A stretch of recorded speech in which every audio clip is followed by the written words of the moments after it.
esta oportunidad. Primero porque estoy compartiendo la mesa con mucha gente que leí y que leo actualmente. Bernardo, invitado, pero también Alejandro, también Gustavo, también César. Yo hice un trabajo de campo en etnografía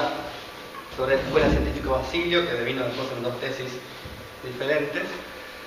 que en un anterior panel un poco traté o expuse acá, y la idea con la que vine fue con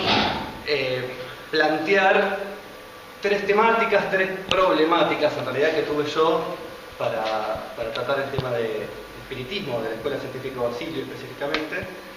que me parece que son muy ricas, que me parece que son asuntos pendientes de la academia y que se enganchan un poco con la presentación que hizo Alejandro del espiritismo como un tema invisibilizado. El primer eje, digamos, que fue una dificultad mía para poder trabajar teóricamente el espiritismo en Argentina hay muy pocos trabajos. Yo mi tesis de grado que fue digamos en los cursos de introducción para entrar a la Escuela Científica Basilio, me dirigió Gustavo, y en ese momento prácticamente estaba algunos artículos que había escrito Gustavo, había alguna reseña de Susana Bianchi en libros de heterodoxia religiosa, y Paula Olmo, que escribió ahí. Y durante el transcurso de esa etnografía y después escribiendo la tesis, tuve que ir armándome solo, digamos, o con cosas que iba leyendo, tuve que ir articulando y delimitando un problema que me parece que hay, que es cierta cercanía entre la antropología y el espiritismo, y para hacerlo un poco más amplio, entre la antropología y el esoterismo en general. Yo sé que también varios investigadores acá en su momento habían tratado el esoterismo y que ahora justamente estamos en las vísperas se acaba de publicar Periferias Religiosas, donde están muchos grupos identificados como esotéricos, como los Rosacruces o el espiritismo en general. Y me pasó que en gran parte de mis conversaciones y de mi campo, las cosas, los discursos espíritas eran muy similares a los discursos antropológicos. Eso también lo tratamos en algún que otro panel de esa dificultad, de cómo te interpela como científico social, sobre todo el discurso espírita. Entonces tuve que ir haciendo como una genealogía propia, y sobre todo tratando de ver cómo desde las ciencias sociales o cuáles eran las formas en que se había estudiado el esoterismo, y principalmente el esoterismo occidental. Digo esoterismo occidental porque ese sí es un concepto más asentado, estudiado por Wouter Hanegraaff, que desde Holanda, Antoine Fabre y Ulrich Clark, que es el único ya muerto de estos 3 historiadores del esoterismo occidental. Y acá en Argentina, o en las publicaciones que hay, se usa la palabra esotérico un poco como un paraguas confuso teórico, que bueno, no es esotérico, y algunos eso refieren a, digamos, el aspecto más boasiano, en el sentido de cómo circula la información por ahí. También esotérico, algunos es como, bueno, ligado a la tradición del hermetismo. En el espiritismo y en la Escuela Científica Basilio había algunas cosas que me sonaban depende qué definición de esotérico, pero tuve que sistematizarlo. Y aparte, yo trabajo en el Centro Argentino de Etnología Americana, que está ligado, digamos, a una corriente que es una corriente sumamente influyente en el mundo y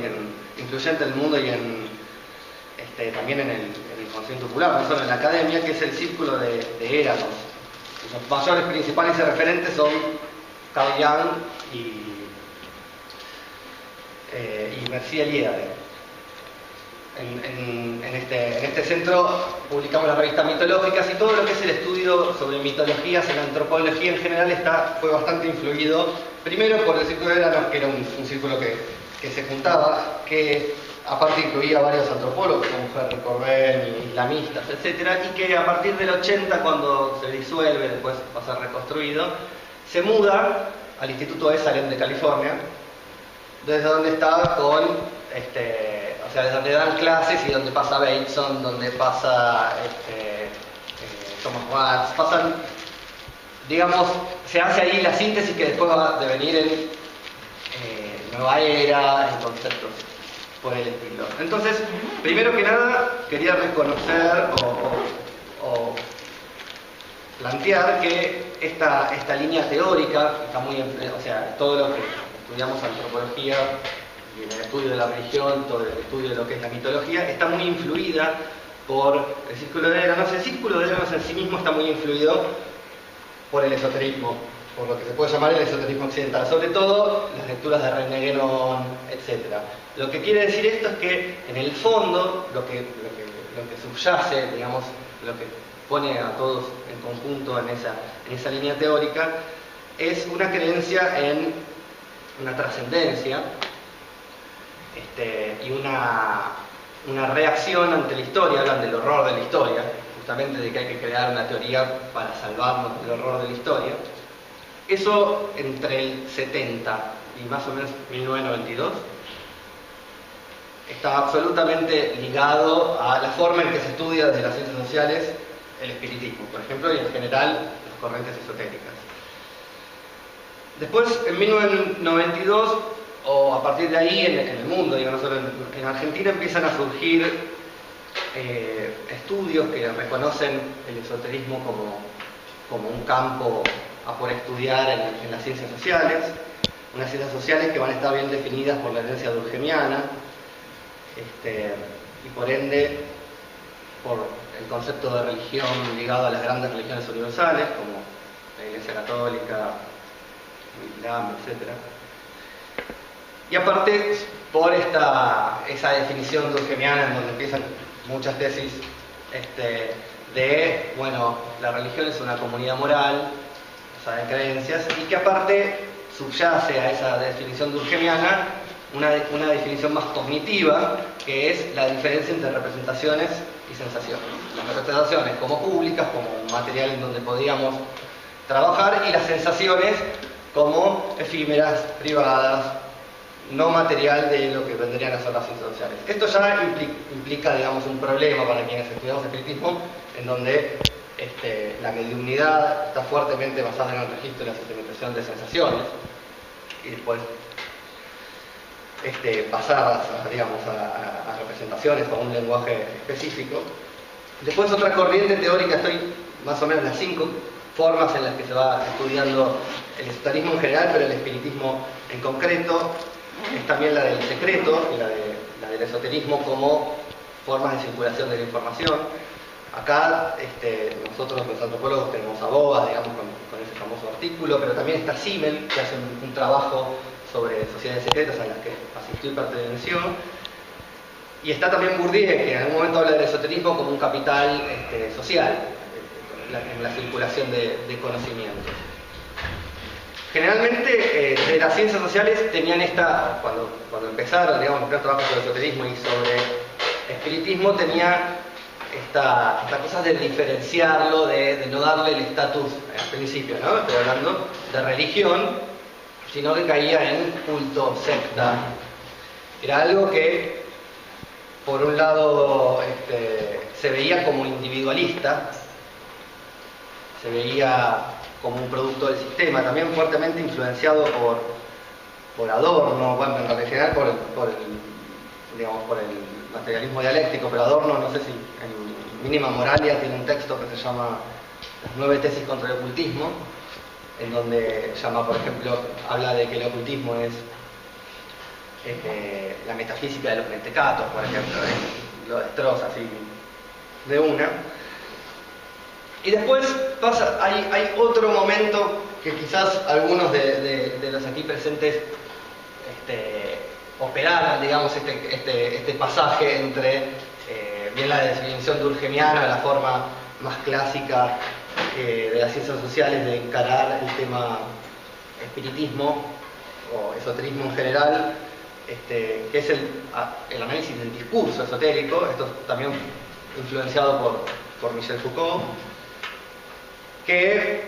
bueno, primero que frente a unos primeros abordajes que hablaban del espiritismo como contradiscurso, como una suerte de rebeldía a las normas sociales que nunca establecían bien cuáles eran,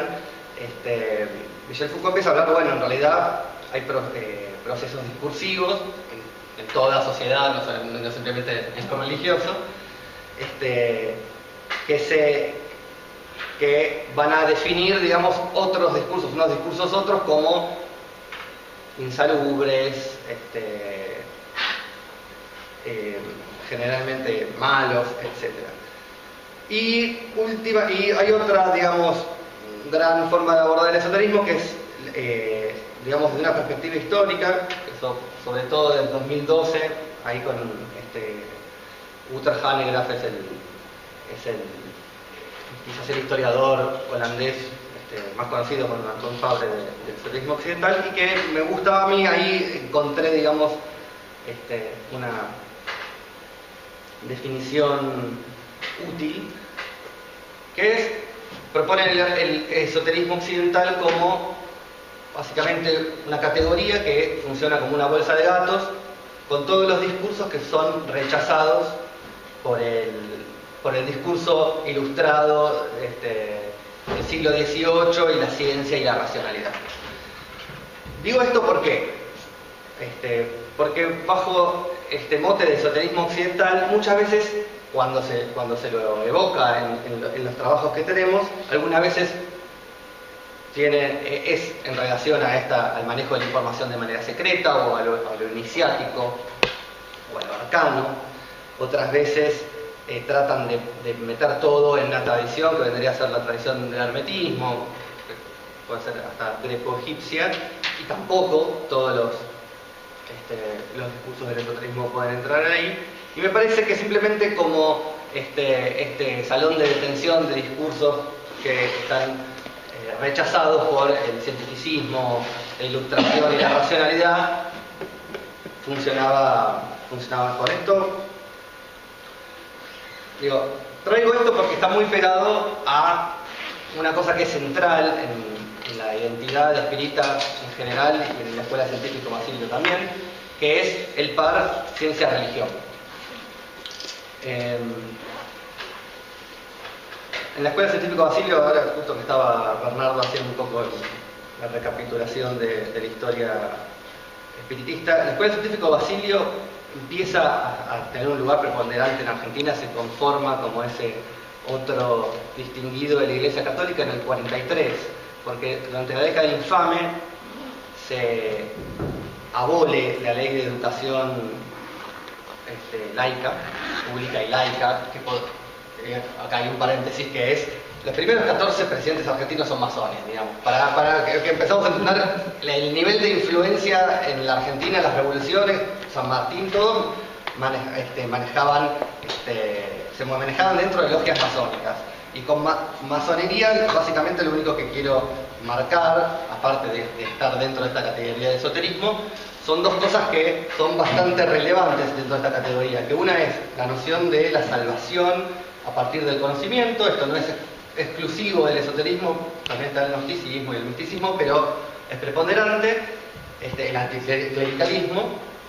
por supuesto, y después en ese momento que eran fuertemente liberales, ¿no? Entonces, Sarmiento, eso también es para los que estén interesados en el tema, hay una recopilación de conferencias de Sarmiento que cuando, por ejemplo, va inaugurando los telégrafos, va explicando cómo la comunión de las almas, que antes era algo religioso, ahora es una realidad tecnológica. Sarmiento, bueno, maestro el número 33 de la orden masónica, es el que redacta la ley de educación laica. Llega la década infame, en el 30, dictadura, católicos integrales al poder, se suspende la educación laica, se restaura la educación religiosa católica, y en el 43, con el golpe de Estado, donde estaba Perón, se empieza a manejar la idea de que volver a poner la ley de educación laica. Bueno, en ese contexto es que la Escuela Científica Basilio hace un salto a la popularidad, porque empieza a hacer conferencias masivas y charlas a favor de reinstaurar una ley laica de educación, pero que esa ley laica debe dar un sentido religioso también secular. Ese sentido religioso, que es el sentido en que después va a estar fundado la Escuela Científico Basilio, en donde si bien se tiene que hablar de un Dios, no se tiene que hablar de ningún Dios específico, ni de Jesús, ni de... y empieza, digamos, como un movimiento de protesta y empieza a confrontar a la quizás ya derrotada supremacía católica en ese momento. Y como, bueno, también Gustavo ha tratado en algún paper, se monta a caballo de un montón de procesos históricos a partir de ahí, que incluyen el peronismo, las asociaciones barriales, etc., y crece enormemente. Llega a ser, digamos, llega a haber una especie de diálogo simbólico entre el peronismo y la Escuela Científico Basilio, que llega a su apogeo quizás cuando a Evita le nombran jefa espiritual de la nación. Y lo que a mí me parece o me pareció, o es una cosa que cuando investigaba este tema, que tanto me costó, por así decirlo, es que existe todavía hasta el día de hoy, en esa dupla secular-religioso, ese matiz católico. Nosotros tenemos una secularidad, pero una secularidad católica. O sea, una secularidad que es el otro significativo de una religión, y una religión que es la católica, digamos, en el imaginario y tratado de imponer. Y cuando uno estudia, por ejemplo, espiritismo o otra, incluso dentro de la academia, es un tema que hay pocos estudios, que es menor, que a nadie le parece socialmente significativo, si son 4 gatos locos. Y tiene de vuelta esta cosa en donde en el campo mismo se manejan ideas de mito, se manejan ideas de ritual, se manejan varias ideas o varias nociones que también se manejan dentro de la antropología como ciencia. Hace poco yo vi por internet la charla de Eloísa Martín acá, ¿no? Un poco hablando de esta crítica que viene ya desde hace bastantes años al concepto de religión, tan ligado a las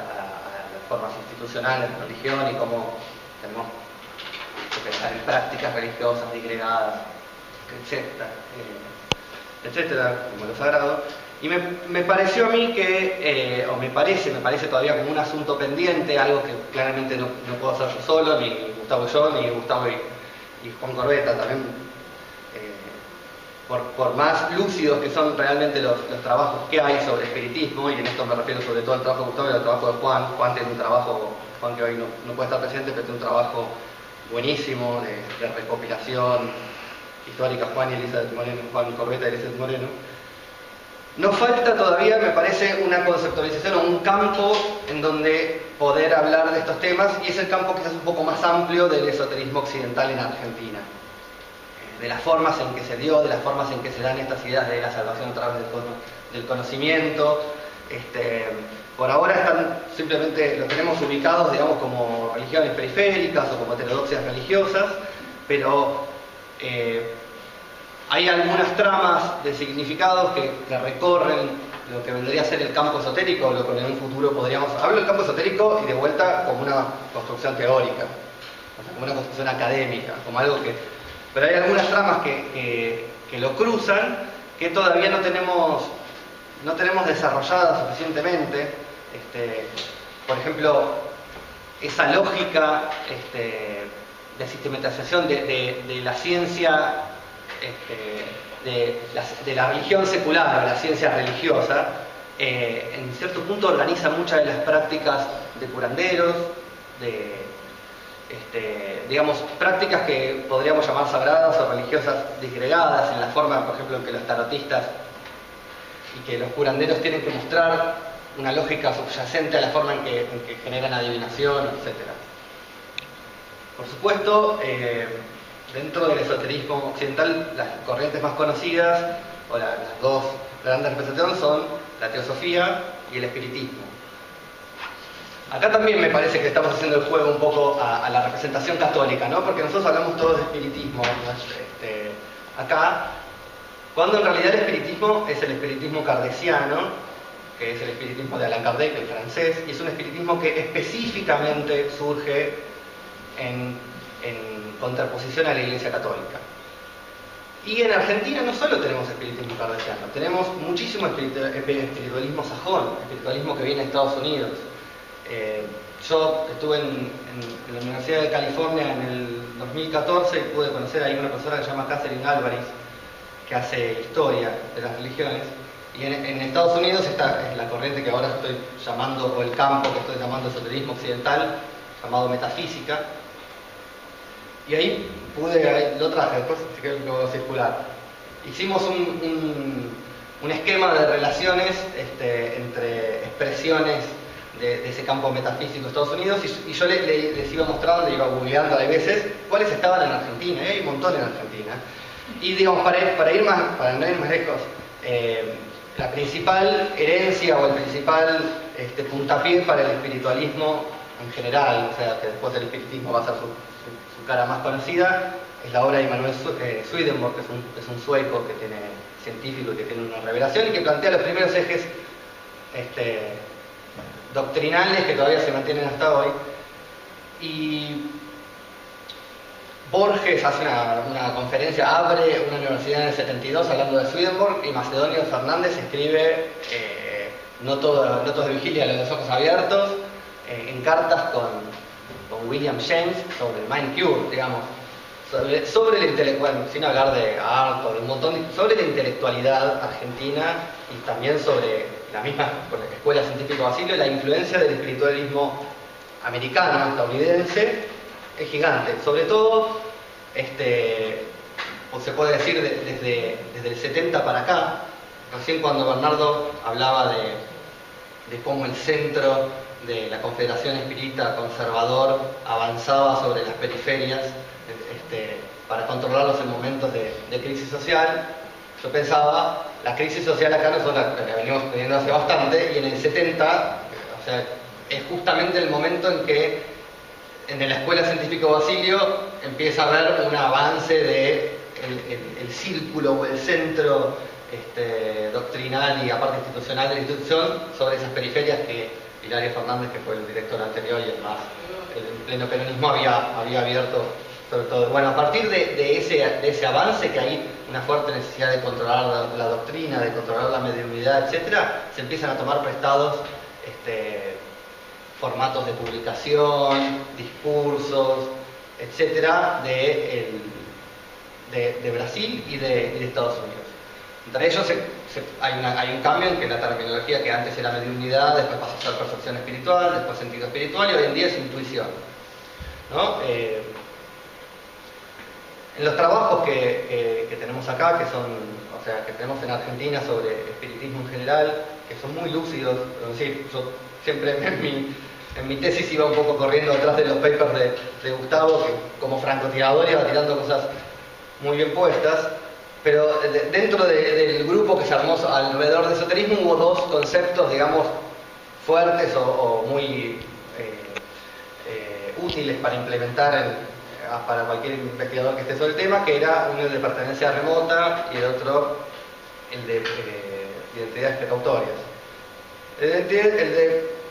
pertenencia remota, más o menos, lo puedo entrar, pero el de identidad precautoria me parece especialmente útil, sobre todo en esto que traté de introducir al principio, en esto en donde son todas religiones, son todas expresiones de lo sagrado, si queremos, que están planteándose en un lugar liminal entre el medio de la ciencia y la religión, por lo cual son atacados desde la ciencia y desde la religión. Desde la ciencia, el ataque en los últimos 25 o 30 años ha sido que no es un tema de estudio, es un tema de no estudio, y el que lo estudia, incluso nos pasa a nosotros. Miren, uno de los que hablaba con Alejandro antes, uno de los que mayor investigación tiene sobre el tema es Alejandro Parra. No sé si lo conocen la mayoría. Alejandro Parra está absolutamente desterrado de los círculos académicos de sociólogos porque nos parece un nivel más, no sé bien por qué, yo pienso que es por eso, pero en general no está invitado a este tipo de estudios. Y él tiene más investigación que cualquiera, tiene estadísticas sobre el tema, tiene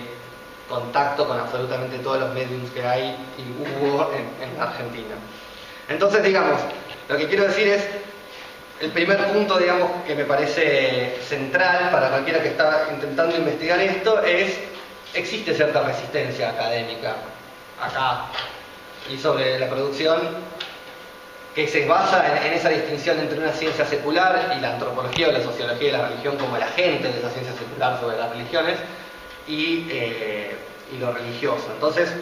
depende de qué punto te parece o cómo investigues alguno de estos temas, alguna de estas religiones, estás a punto de caer en la superchería, digamos, conceptos movilizados por el catolicismo hace un montón. Me parece, para cerrar esto, una necesidad que se empiece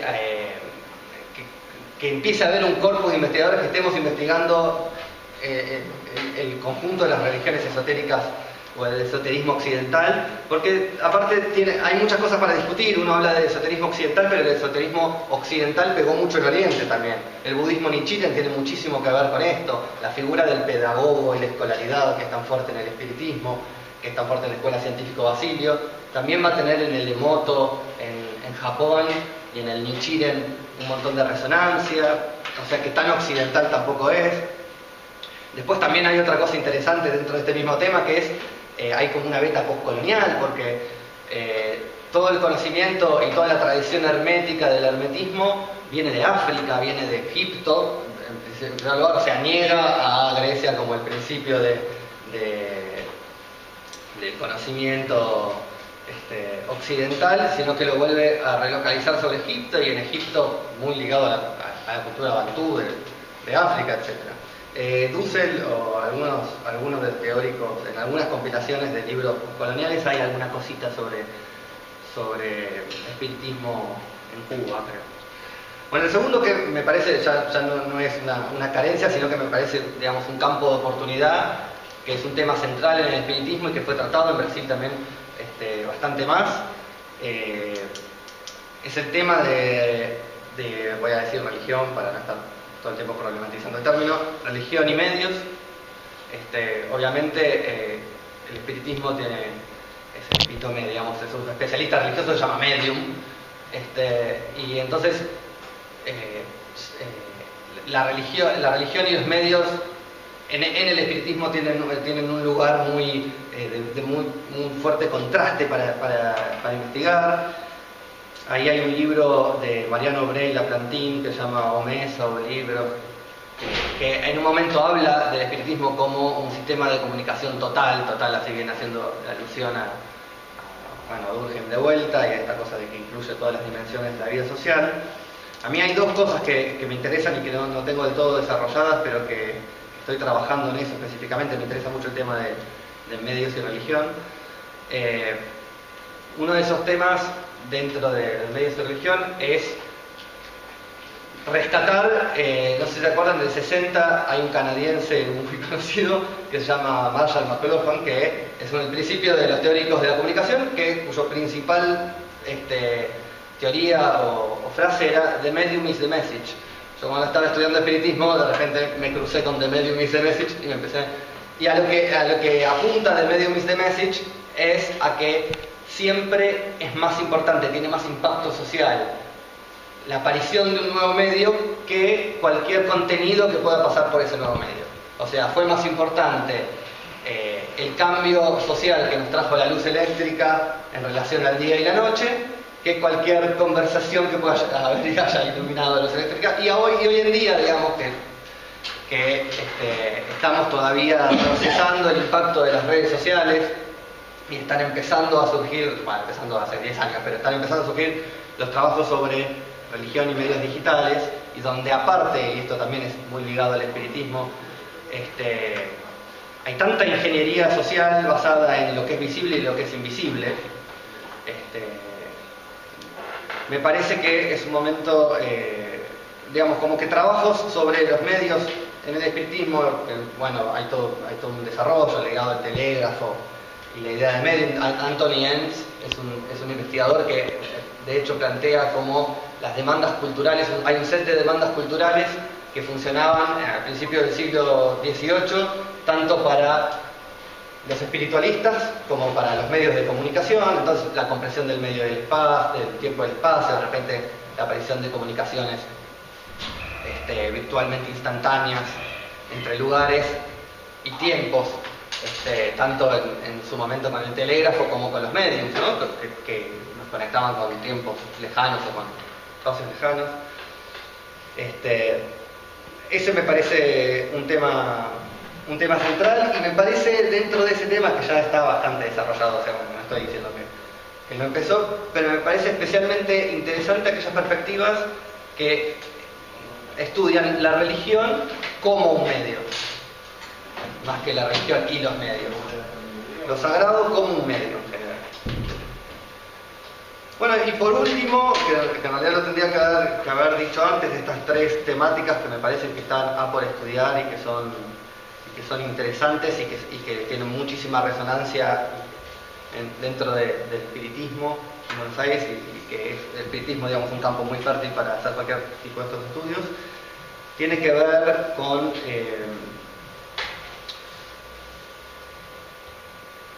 existe una demanda, como una exigencia dentro de las religiones esotéricas en general, pero del espiritismo en particular, de recuperar lo etiológico, de recuperar de las religiones, recuperando la capacidad de poder hablar de las causas de las cosas. Bueno, voy redondeando, que yo me estoy extendiendo mucho, pero básicamente en las últimas modas, las últimas corrientes teóricas de las que está tratando ahora espiritismo, y yo estoy trabajando con Diana Espíritu Santo, que está en esto,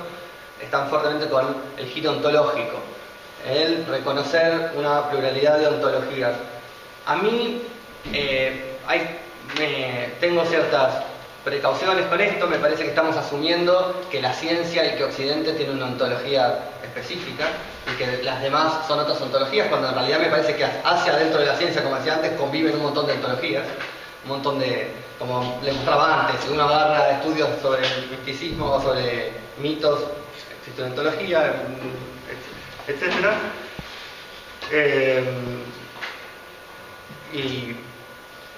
Y me parece que justamente estas expresiones de lo sagrado que se ponen entre lo científico y lo religioso buscan o anhelan o pretenden justamente recuperar el sentido teológico que la gnosis, digamos, si quieren, ya perdió, a la que no se la reconoce. Bueno, era esa la idea, plantear, digamos, esas tres problemáticas para investigaciones futuras.